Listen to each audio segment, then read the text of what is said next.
Bonjour, bonsoir les amis, c'est encore Ahmed. Aujourd'hui, c'est un grand jour. On va un peu discuter sur le API Sandbox. J'ai fait à peu près cette vidéo que j'ai lancée dans la première série. Vous allez voir, c'est le playlist. On a un peu survolé toute la documentation et je pense qu'il est temps maintenant de commencer à toucher un peu au code. C'est un peu intéressant. Donc aujourd'hui, on va un peu voir tous les codes, comment est-ce qu'on teste sur la plateforme, comment est-ce qu'on peut tester hors de la plateforme, comment on peut tester dans notre propre application selon le type de langage choisi.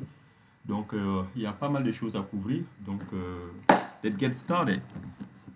Bon, euh, ici je vous montre le homepage de MTN Momo Developer. On a un peu survolé tout ça là la fois dernière. On a regardé la documentation de A à Z, l'introduction jusqu'au branding. Et aujourd'hui, on a aussi vu les produits. Hein. On a parlé des produits, les différents types de produits. C'est vrai que la fois dernière, j'ai laissé, tout était intitulé en anglais, donc euh, on n'a pas une traduction assez claire. Bon, mais je pense que j'ai une astuce pour ça. Et on va parler du Go Live après, mais aujourd'hui, on va s'attarder sur le API Sandbox. Bon, pour revenir un peu au produit, la fois dernière, je me battais, j'essayais de trouver un peu la bonne traduction pour trouver les bons mots, pour un peu décrire le collection, disbursement, remittance et autres. Et j'avais oublié en fait que nous avons l'outil Translation de Google. On pouvait juste traduire notre page en français, comme ça va permettre à tous les francophones de suivre non seulement le training, mais aussi pouvoir lire directement en français ce dont il est question. Et voilà donc ce qu'on va faire. On va aller au sandbox ou bien même depuis la documentation. Hein. On peut montrer la documentation ici. Pour avoir cette documentation en français, tout ce que vous pouvez faire, c'est regardez ici, là où je clique tout en haut sur la base URL, je vais cliquer Translate this page et je vais agrandir.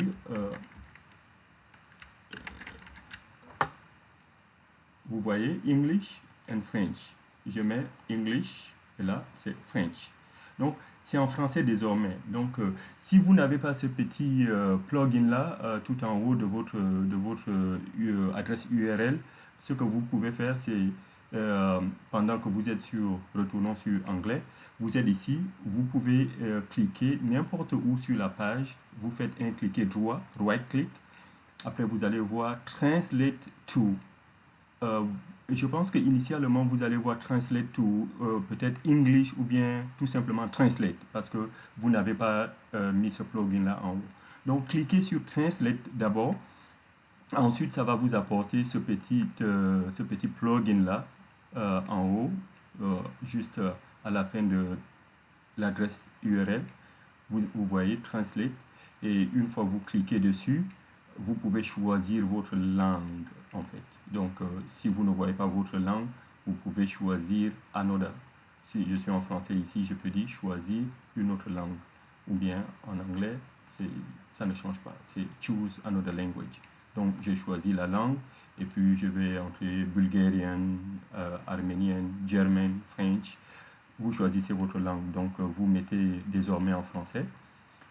Vous restez sur la page en français. Donc voilà, et voilà l'astuce que j'ai trouvée pour pouvoir vous montrer toute la documentation en français. Je sais qu'il y a souvent des petits soucis avec Google Translation, mais quand même ça c'est un document technique, donc il ne doit pas y avoir trop de dérapage.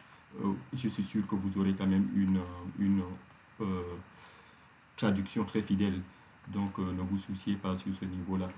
Donc, vous pouvez aller relire toute la documentation. Mais aujourd'hui, nous, on va se focaliser, comme je le disais, sur API Sandbox. Voilà, c'est désormais en français.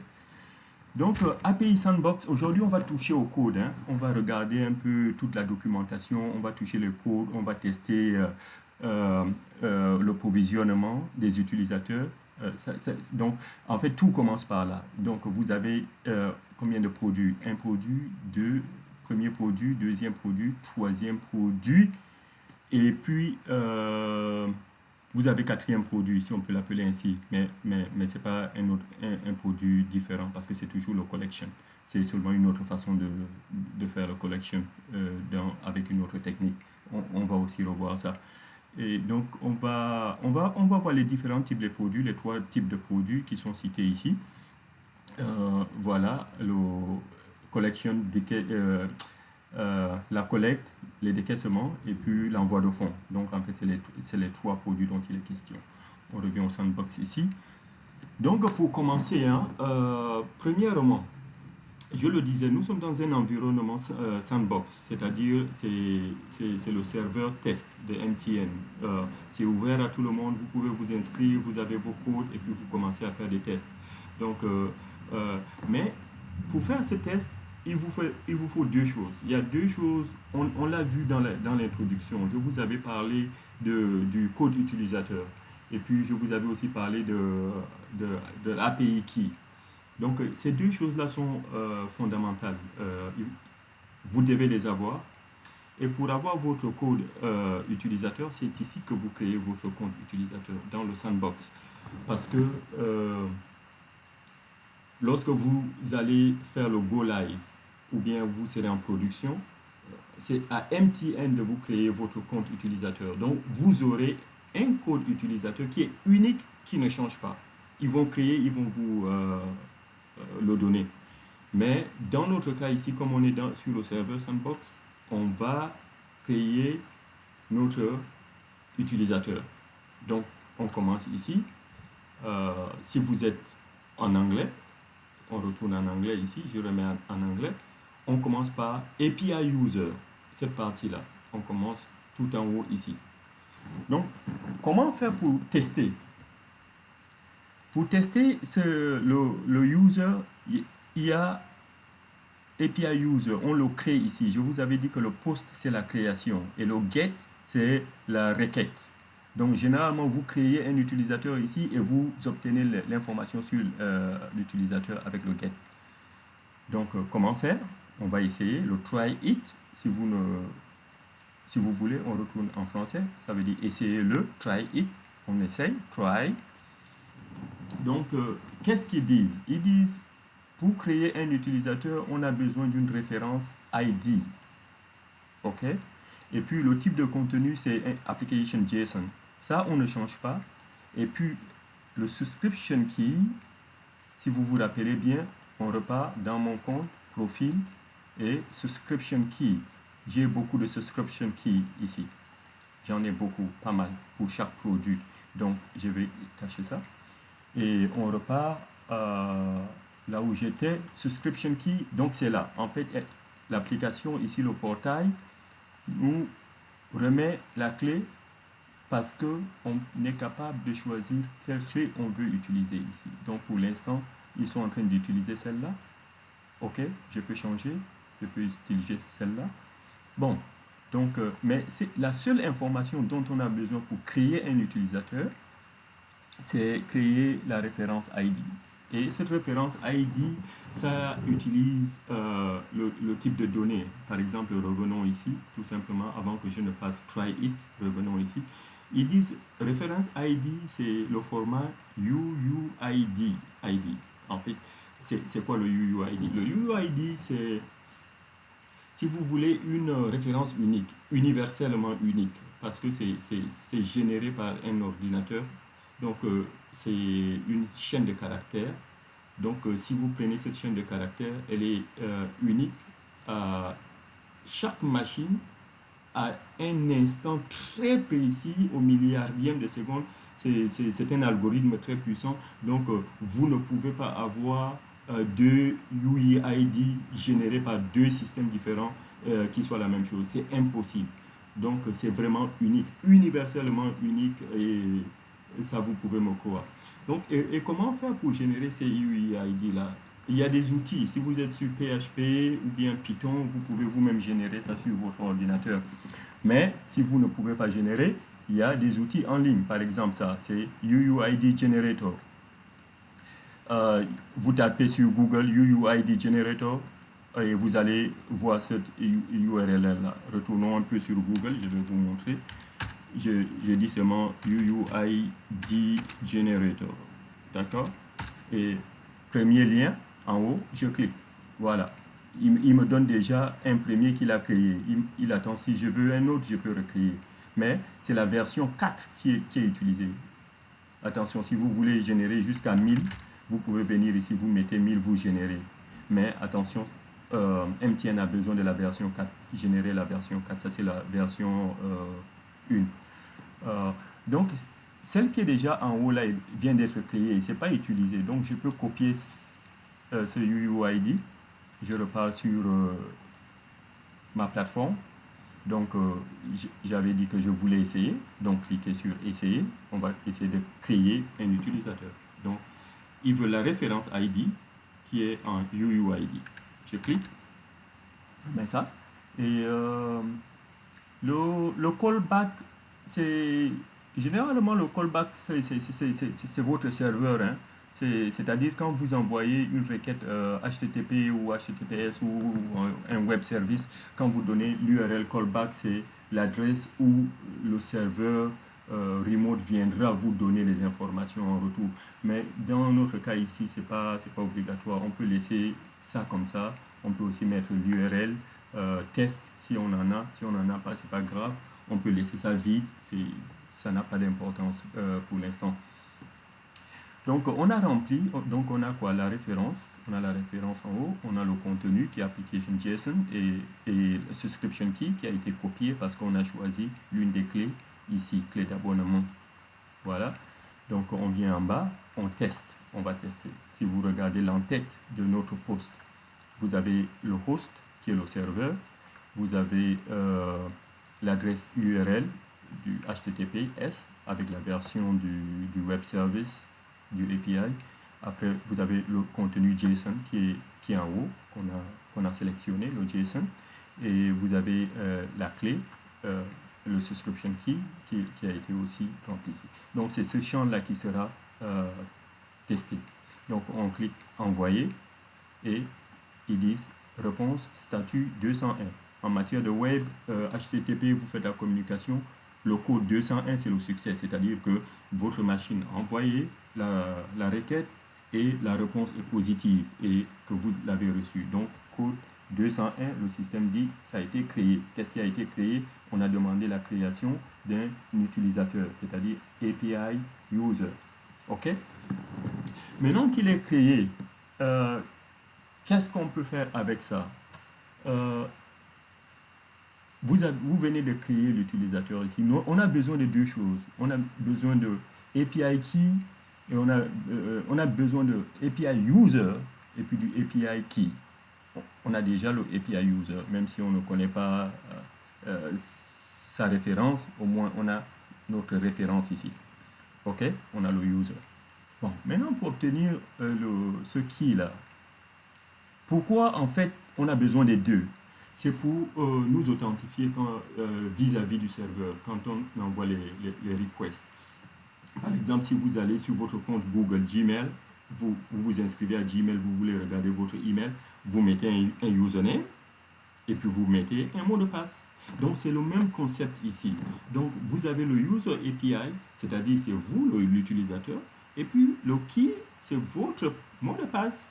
Donc, c'est une combinaison username et mot de passe que vous allez créer ici qui va vous permettre de faire toutes les transactions qui sont en haut, c'est-à-dire la collecte, le décaissement, l'envoi de fonds et autres. OK?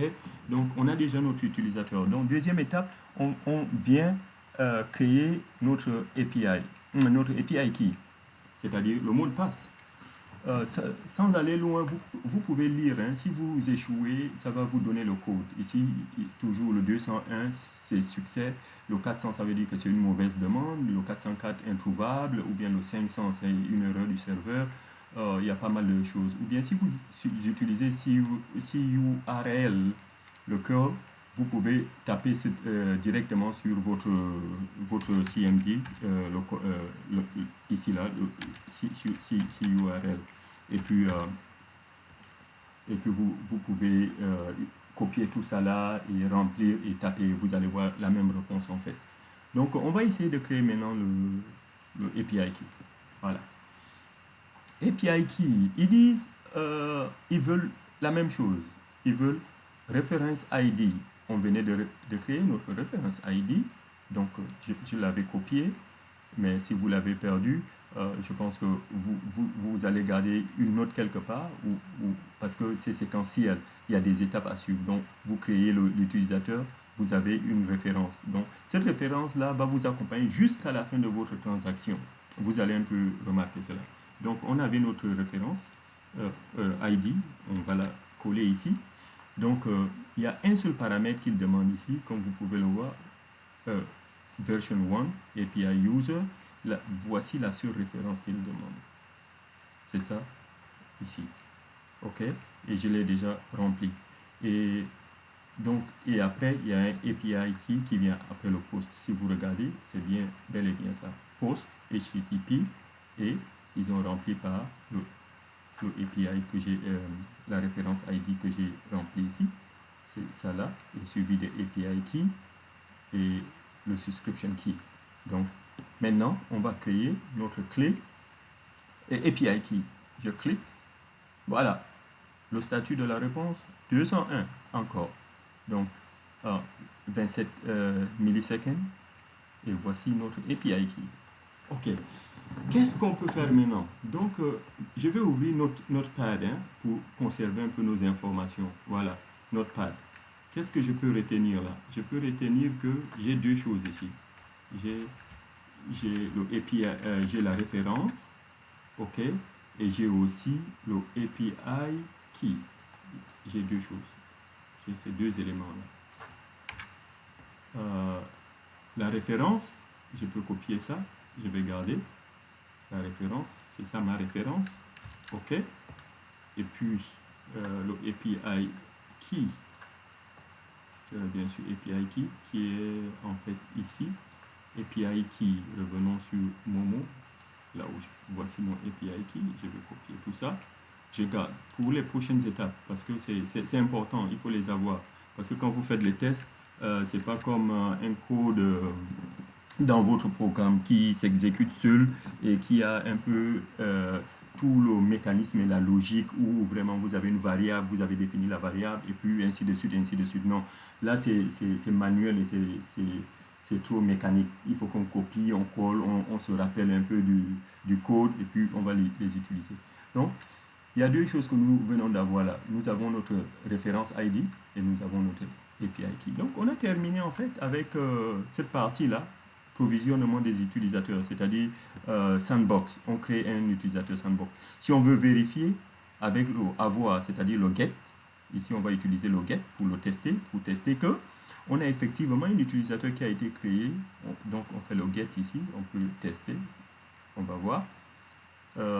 L'utilisateur, il demande toujours la référence ID. C'est quelle référence? C'est la même, ça n'a pas encore changé. Donc, je vais copier. Copie référence. Cool. Et subscription key. Je peux utiliser n'importe laquelle. J'en ai beaucoup. Primary. Je laisse ça comme ça. Je clique sur l'œil là pour voir. Et je referme. Et donc, voici la commande. Toute la commande est là. J'ai envie juste de vérifier que l'utilisateur existe. Je clique. Ils me disent succès. OK. 16 millisecondes. Voilà. Ils me disent que ça a été provision callback host. Ça, je pense c'est provider callback host. OK. En fait, ça, c'est si on avait donné dans les débuts, si on avait défini, c'est-à-dire notre URL callback. Rappelez-vous, je vous avais dit que ça, c'est pas important. Vous pouvez laisser vide. Donc, en fait, ça, ce callback-là reviendra ici. Et puis, ça, c'est l'environnement sur lequel on est en train de travailler. Pour l'instant, on est sur le sandbox. Si c'est le production, vous allez le voir sûrement production, ou soit production, ou bien suivi de le nom de locaux ou bien leur domaine ou bien quelque chose comme ça, parce que ça dépendra sur quel serveur vous avez envoyé l'opération, si vous êtes Côte d'Ivoire, au Bénin, je ne sais pas trop. Donc, je ne sais pas sur la production, quelle est l'information que vous obtenez, mais pour l'instant, on travaille sur le sandbox. Donc, ça dit que c'est un succès, l'utilisateur existe et il existe sur le sandbox. Il a été bel et bien créé. Donc, on a terminé cette partie-là. D'accord? L'autre étape maintenant, c'est puisqu'on a déjà un utilisateur et qu'on a l'API, on a le API user et on a le API key. Qu'est-ce qu'on peut faire en fait? On peut faire la collection, on peut faire les décaissements, on peut faire l'envoi des fonds. Et pour faire ça, on aura besoin de ces deux éléments qu'on vient de créer là. Donc, commençons par la collection. Si vous allez à collection, je vais un peu retourner en anglais, tout en haut, je fais English. Ils disent, le collection en fait, c'est vous, le provider, vous demandez en fait à un client de vous payer tout simplement. Ça se limite là. Donc c'est la collecte d'argent tout simplement à partir de votre application. Donc l'utilisateur de votre application va cliquer et il va payer. Point barre, c'est rien de plus. Donc, comment ça s'effectue? Pour qu'on commence à programmer ça, en fait, la logique voudrait qu'on obtienne d'abord le token. Et le token, c'est en fait un jeton. Je ne sais pas comment traduire ça, mais c'est juste un jeton qui vous permet de vous authentifier à un serveur. C'est-à-dire, on a déjà notre username et mot de passe. Donc, on vient sur le serveur. Et quand on rentre le username et le mot de passe, en fait, le serveur va dire, OK, d'accord, j'ai reconnu le username, j'ai reconnu le mot de passe. Maintenant, demande-moi tout ce que tu veux. Pose tes questions, je suis là, je suis disponible. Mais je suis là, disponible pendant, par exemple, 24 heures pour toi. Donc, tu n'as pas besoin de me renvoyer un autre username et mot de passe. Par exemple, je vous donne un exemple. Vous êtes sur Google, Gmail. Vous entrez votre username et mot de passe. Après, vous cliquez boom. Après, vous cliquez sur Inbox pour regarder votre email. Vous voyez tous les emails. Et maintenant, si vous repartez sur par exemple, sur, comment dire ça, vous allez sur le inbox, le trash ou bien le junk mail. Si vous cliquez sur junk mail, il va vous dire, il ne va pas vous demander votre username, votre mot de passe, il va directement aller sur le junk mail. Et si vous voulez voir les emails que vous avez envoyés, vous cliquez sur l'endroit des envois, il vous retourne tous les emails. Donc, vous ne rentrez plus votre username, votre mot de passe à chaque fois que vous cliquez un élément de la page. Donc, c'est le même concept ici. Vous avez envoyé le username et le mot de passe une fois. Le serveur retient ces identifiants-là. Et du coup, votre application est capable d'envoyer des request response, sans pour autant renvoyer encore à nouveau le username et le mot de passe, qui sont le API user et le API key. Donc, mais pour que cela ait lieu, il faudrait d'abord créer le token. Donc, en fait, au collection, on commence. Vous avez le post ici, vous avez un get, vous avez un post, vous avez un get et vous avez un get. Le post, le tout premier sera celui-ci, le token. Il faut créer un token. Vous avez vu, on lit toutes les informations. Voilà, ils disent que pour la création de token, vous allez aussi recevoir une réponse 200. OK. Donc, voici les paramètres du header. Dans le header, vous aurez besoin de l'autorisation et vous aurez aussi besoin de la souscription. Donc, et ils spécifient ici, ils disent le type d'autorisation, c'est un Basic Authentication Header containing API User and API Key. Ils ont dit que l'autorisation, c'est une autorisation de type basique avec contenant l'API User et le API Key. On les a ici. Rappelez-vous, on a le API User et le API Key. Donc, on a ces deux éléments. Qu'est-ce qu'on va faire? Et comme c'est... Et ils disent que ça doit être should be sent in B64 encoding.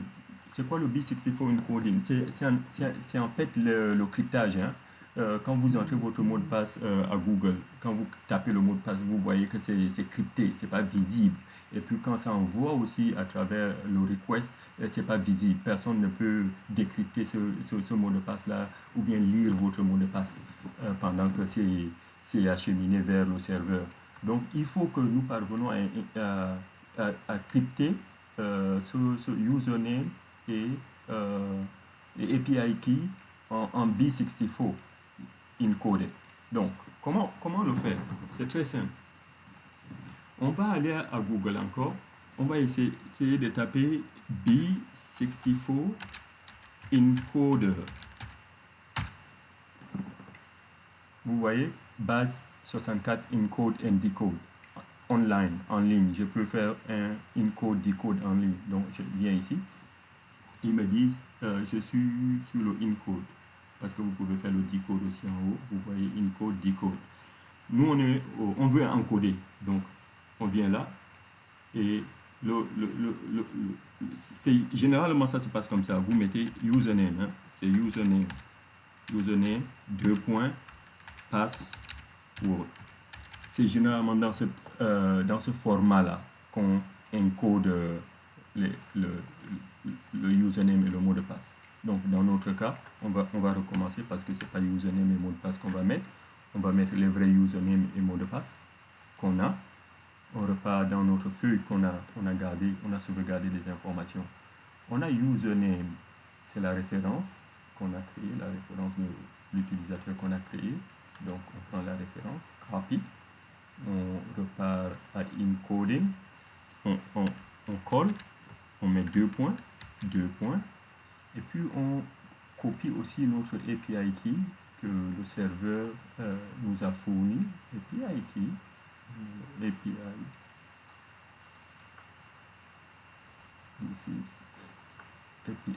J'ai pas besoin donc, je copie seulement le contenu et je repars à encoding en fait. J'avais mis les 2 points, donc voilà, vous voyez, j'ai mis en fait le username, 2 points, le mot de passe. Donc je peux demander, je laisse tout tel que comme ça parce que j'ai demandé le encoding base 64. Donc c'est par défaut, tout est bon. Donc je vais encoder.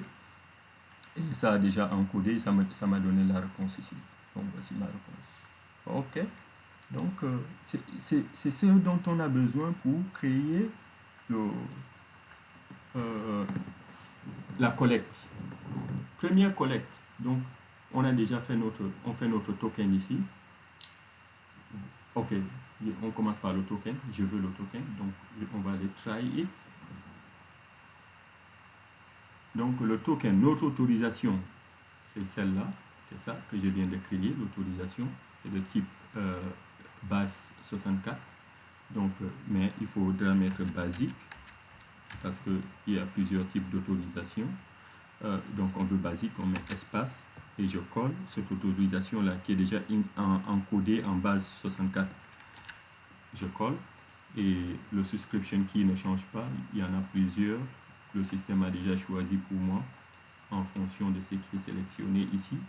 Donc, voici le subscription key et voici l'autorisation. Le request body est vide. Vous n'avez besoin de rien parce que, en fait, vous demandez juste un token et ce token-là sera valide 24 heures. Donc, le serveur va vous donner un token et vous avez besoin du token. Donc, j'ai renseigné les informations. Je viens en bas ici, je regarde. Voici le post qu'il va effectuer, voici le serveur, le host, et puis le type d'autorisation avec, vous avez vu, encodé en basic 64 avec subscription key. Donc je dis send. Il me dit encore réponse, OK, c'est bon, c'est-à-dire le token a été créé et voici mon access token.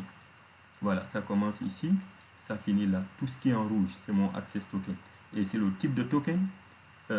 Token type, c'est access token. C'est un token d'accès, tout simplement.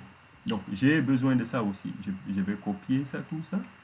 J'ai besoin de ça. C'est ça mon access token. Ça va durer 24 heures. Hein? Donc, mon access token.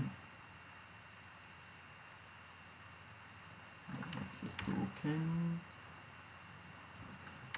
Mon access token est là. Je vais coller mon access token parce qu'il y aurait besoin de ça pour créer maintenant, pour effectuer toutes les transactions comment dire, à venir. C'est-à-dire, je veux faire un encaissement, j'ai besoin de ça. Je veux faire un décaissement, j'ai besoin de ça. Tout ce que je veux faire, mais pendant 24 heures, ça n'expire pas. Donc, je garde, je vais faire le test. On repart maintenant sur le système. J'ai déjà mon token. Donc, le token est déjà créé. OK? Première chose, première opération qu'on peut imaginer, c'est d'abord quoi? C'est request to pay. Request to pay. Voilà. Donc, en fait, request to pay, je vais remettre en français pour que vous compreniez ce que ça veut dire. Request to pay. Request to pay. Cette opération permet à un demandeur de paiement, un paiement à un consommateur, c'est-à-dire le payeur. Le payeur sera invité à autoriser le paiement, la transaction sera exécutée, blablabla. OK? Donc, moi, tout ce que je vais faire ici, je vais faire le test. Je vais essayer d'autoriser un paiement. Et voilà tous les paramètres qu'il demande. Il demande tout ça là. OK? Ils ont besoin de l'autorisation encore. Rappelez-vous, on avait fait une autorisation. Mais l'entête suivie de la norme pour le basique et bearer. Donc il y a le basique, il y a le bearer pour l'autorisation. Et puis le callback URL, c'est-à-dire ici optionnel, c'est-à-dire facultatif, je crois. Référence ID, on a toujours notre référence. Le serveur, l'environnement, c'est le sandbox, dans notre cas. Type de contenu, rappelez-vous, c'est toujours le JSON. Et ici, subscription key, c'est automatiquement sélectionné parce qu'on a beaucoup de subscription key. Et voici le contenu, l'organe de la demande, le body content. C'est ici que vous remplissez un peu le montant à facturer, le type de monnaie, le currency, c'est-à-dire la devise de la monnaie, si c'est le CFA, l'euro, le dollar. Donc il y a une série de codes. Mais pour l'instant, sur le serveur sandbox, c'est seulement le euro qui est accepté. Donc on va utiliser le euro ici quand on va faire notre demande. OK, on va essayer. Voilà, on arrive ici. Autorisation. On commence. C'était le bearer. OK, espace suivi de quoi? Suivi de notre token. Donc, on a notre token désormais. On peut faire beaucoup de transactions. Donc, on vient. Notre token commence ici. Ça finit là. On copie notre token. Après bearer, espace, on colle notre token. Valeur du callback. Je n'ai pas de callback ici. Et puis, de toute façon, c'est optionnel. Donc, vous voyez qu'il donne la possibilité, on peut supprimer ça. Donc, moi, je vais enlever ça tout simplement. La référence ID, on a la référence ID, ça n'a pas changé. Hein. Donc, ID reference, je copie, je colle, et l'environnement c'est sandbox, le type application JSON, c'est bon. Ici, c'est le subscription qui est déjà sélectionné en fonction de la clé que vous choisissez ici. Et donc, voici le contenu. On a quoi? On a le montant. Le montant, j'ai envie de facturer 800 €. Ouf.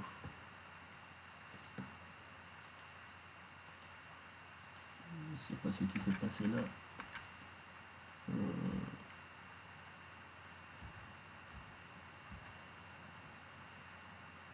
Je vais mettre 800.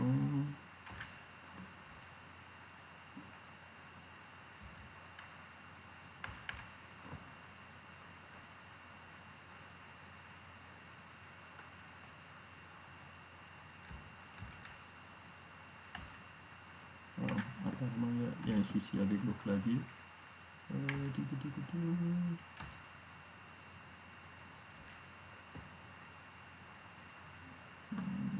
Je vais reprendre cette page-là parce que apparemment j'ai un souci avec mon clavier.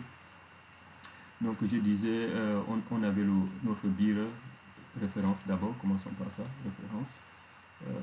Référence ID, on colle. Ici, on a dit que c'était le sandbox.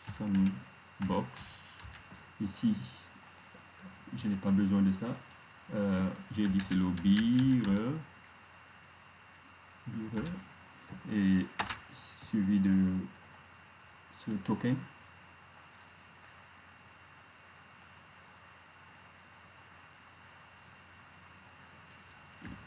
CTRL-C, CTRL-V et C. Le BIR, on colle ça. Ok, j'ai tout ça rempli. Maintenant,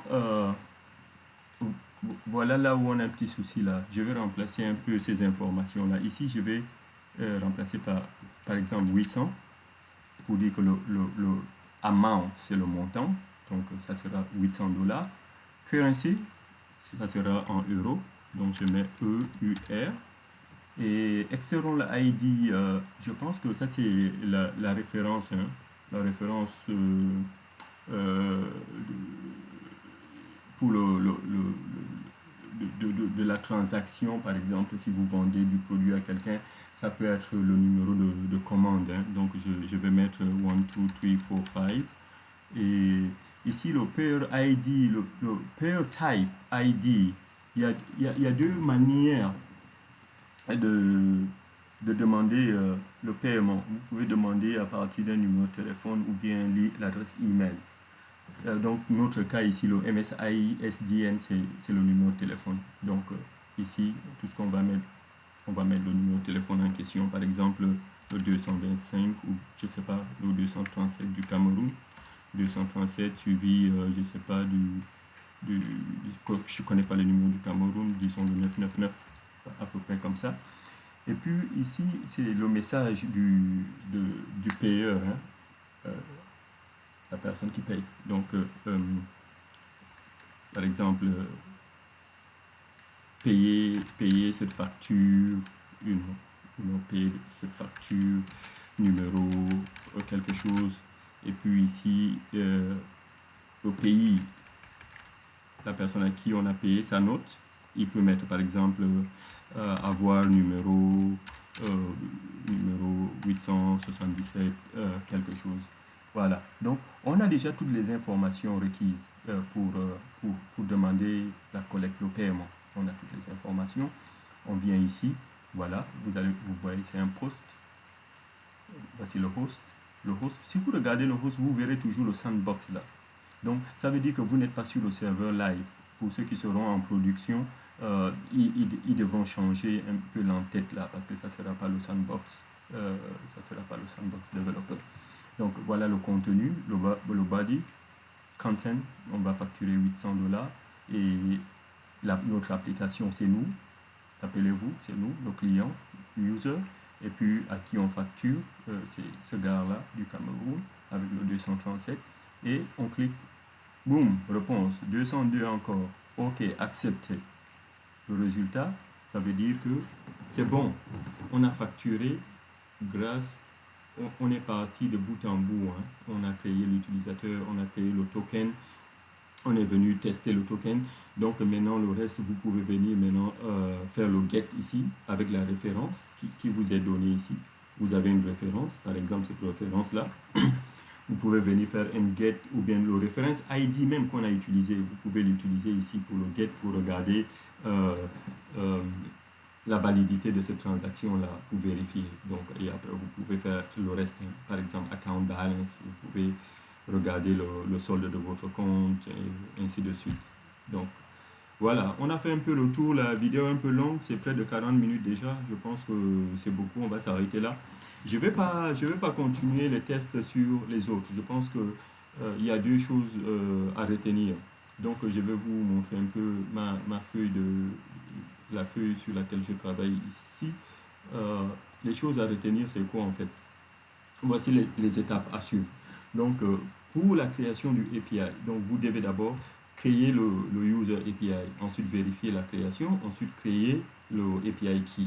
Donc, première étape commence toujours par ça. Deuxième étape, alors, ça dépend de ce que vous voulez faire. Si c'est demande de paiement, si c'est décaissement, si c'est disburse, whatever. Donc, et si c'est le paiement, comme le paiement qu'on vient de faire, vous commencez par la création de token.